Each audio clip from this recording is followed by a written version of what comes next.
Hi friends, CWSN లీలాబాను channel అందరికీ రేపు వినాయక చవితి ముందుగా శుభాకాంక్షలు తెలియజేసుకుంటున్నాను. అలాగే మన సిడబ్ల్యూఎస్ఎన్ లీలాబాను ఛానల్లో వినాయక చవితి పూజ విధానం అనేది ఎలా చేసుకోవాలి అనేది కూడా నాకు తెలిసిన మేరకు మన ఛానల్లో అందరికీ తెలియచేయాలి అనే ఉద్దేశంతో మీ అందరికీ తెలియచేస్తున్నాను. మనము వినాయక చవితి రోజు ముందుగా బ్రహ్మ ముహూర్తంలో లెగవాలి. నిద్ర బ్రహ్మ ముహూర్తంలో లెగవాలి. బ్రహ్మ ముహూర్తము అంటే ఉదయము 3:30 నుండి 6 గంటల వరకు ఉంటుంది. ప్రతి ఒక్కరూ కూడా వీలైనంత వరకు కూడా బ్రహ్మ ముహూర్తంలో లేవడానికి ప్రయత్నం చేయండి. బ్రహ్మ ముహూర్తంలోనే మనము పండుగ విశేష దినాలలో మనము బ్రహ్మ ముహూర్తంలో రోజు వీలున్నాళ్ళు లెగవచ్చు. కానీ ఉద్యోగరీత్యా బ్రహ్మ ముహూర్తంలో లేవలేని వాళ్ళు ఎవరైనా సరే నిద్ర మాత్రం బ్రహ్మ ముహూర్తంలో లెగవాలి. వీలైతే 6 గంటల్లోపు మనం నిద్ర లేవాలి. అయితే మనము ఇల్లు ఊడ్చిన తర్వాత స్నానం చేయడం కన్నా కూడా ముందుగానే మనము స్నానాన్ని ఆచరించాలి. తలస్నానాన్ని చేసి ఉతికిన బట్టలను కానీ లేదా కొత్త వస్త్రాలను కానీ ధరించాలి. ఆ తర్వాత మనము ఇల్లుని శుభ్రంగా క్లీన్ చేసుకోవాలి. ఇల్లుని శుభ్రంగా క్లీన్ చేసుకునేటప్పుడు మన గడపను కూడా శుభ్రంగా క్లీన్ చేసుకోవాలి. ఈ క్లీన్ చేసుకున్న తర్వాత మనం చేయాల్సిన ముఖ్యమైన పని ఏమిటి అంటే గనక, మనం క్లీన్ చేసుకున్న తర్వాత మనకి గోమూత్రం ఉంటుంది కదండి, దాన్ని మనము ఒక పువ్వుతో కానీ లేదంటే ఒక ఆకుతో కానీ ఇంటి మొత్తాన్ని కూడా శుద్ధి చేసుకోవాలి. మన ఇంట్లో కనుక ఏమైనా దుష్ట శక్తులు ఉంటే తొలగిపోతాయి.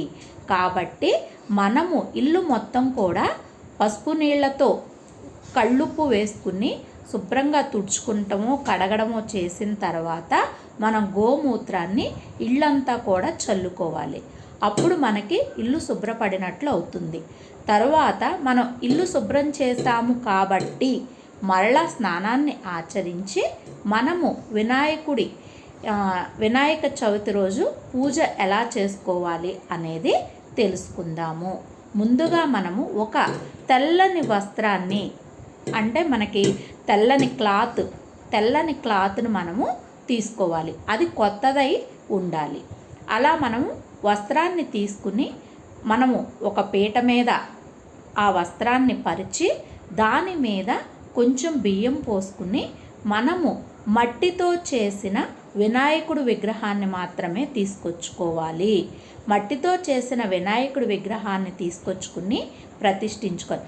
అలాగే మనం పసుపుతో కూడా చేసిన వినాయకుడిని కూడా తయారు చేసుకుని పూజించుకోవాలి.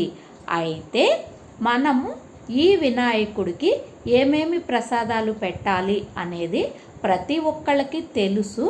అయినా సరే మన ఓపిక మేర మనము ఏ ప్రసాదాలు పెట్టినా భగవంతుడు స్వీకరిస్తాడు. వినాయక చవితికి మనము ఎన్ని ప్రసాదాలైనా పెట్టుకోవచ్చు. అలాగే ఆయన అలంకార ప్రియుడు కూడా కాబట్టి మనము ఎంత అలంకారం పూలతో మనము స్వామివారికి ఎంత అలంకారం చేయాలనుకుంటే అంత అలంకారం చేసుకోవచ్చు. మనము 3 రోజులు ఉంచుకుంటామా, 5 రోజులు ఉంచుతామా, 7 రోజులు ఉంచుతామా అనేది తెలుసుకున్నట్లయితే మనం దీపాన్ని కూడా మనం ఎన్ని రోజులు ఉంచుతున్నామో స్వామివారిని పెట్టినప్పుడు అఖండ దీపాన్ని కూడా పెట్టుకోవాలి. మనము మామూలుగా మనకి పాళి ఆనవాయితీ ఆచారం ఉన్నవాళ్ళైతే కనుక పాళీని కూడా పెట్టుకుని పూజ చేసుకోవచ్చు. కొంతమంది కలశంతో కూడా పూజ చేస్తారు. కలశం పెట్టుకుని పూజ చేయాలి అంటే కనుక మనము బ్రాహ్మణుడితో మాత్రం చేసుకోవాలి. ఎందుకంటే అది ప్రతిష్ఠించి చేసుకోవాలి కాబట్టి మనకన్నా కూడా బ్రాహ్మణుడు ద్వారా అయితే మనకి ఆ పూజా విధానం తెలుస్తుంది. అంతేకాకుండా వినాయక చవితి రోజు మనకి ఇష్టమైన ప్రసాదాలు మనము లడ్డు కూడా వినాయకుడికి ఇష్టమైన ప్రసాదము కాబట్టి ఆ వినాయక చవితి రోజు లడ్డూ ప్రసాదం ఉండేటట్లుగా కూడా ప్రతి ఒక్కళ్ళు పెట్టుకోండి. ఇంకోటి ఏంటంటే మనకి ఆనవాయితీగా పాల తాలూకులు, కుడుములు, ఉండ్రాళ్ళు, అలాగే మనకి ఉండ్రాళ్ళ పాయసము, పూర్ణాలు, గారెలు, పులిహోర, చక్కెర పొంగళి, శనగలు తాలింపు, ఇంకా అట్లా మీ ఓపిక భగవంతుడికి ఎన్ని ప్రసాదాలు అయితే మీరు చేయగలుగుతారో అన్ని ప్రసాదాలు కూడా చేసుకోవచ్చు. అలాగే మనకి ప్రతి ఒక్కళ్ళకి కూడా వినాయక వ్రతకల్ప కథ పుస్తకం ఉంటుంది కాబట్టి మనము వినాయకుడు పూజించిన తర్వాత మనము వ్రతకల్ప కథను కూడా చదువుకుని మనం ఇంట్లో ఎంతమంది సభ్యులమైతే ఉన్నామో అంతమంది సభ్యులు కూడా శిరస్సు మీద అక్షింతలు చల్లుకోవాలి. ఇంకోటి ఏంటంటే మనకి వినాయకుడికి బాగా ఎక్కువగా ఇష్టపడేది ఏంటి అంటే ఆయనకి గుంజిళ్ళు తీయడం ఇష్టం కాబట్టి మన పూజ అంతా అయిపోయి హారతి ఇచ్చిన తర్వాత మనము స్వామివారి ఎదుట గుంజిళ్ళు తీసుకుంటే ఆయనకి మనము పూర్తిగా చేసుకున్నట్లే.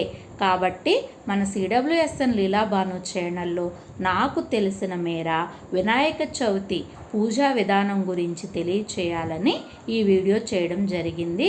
ఈ వీడియో కనుక మీకు నచ్చినట్లయితే మా వీడియోని లైక్ చేయండి, లీలాబాను ఛానల్ని సబ్స్క్రైబ్ చేయండి. Thank you to all. అందరికీ వినాయక చవితి శుభాకాంక్షలు తెలియచేసుకుంటున్నాము.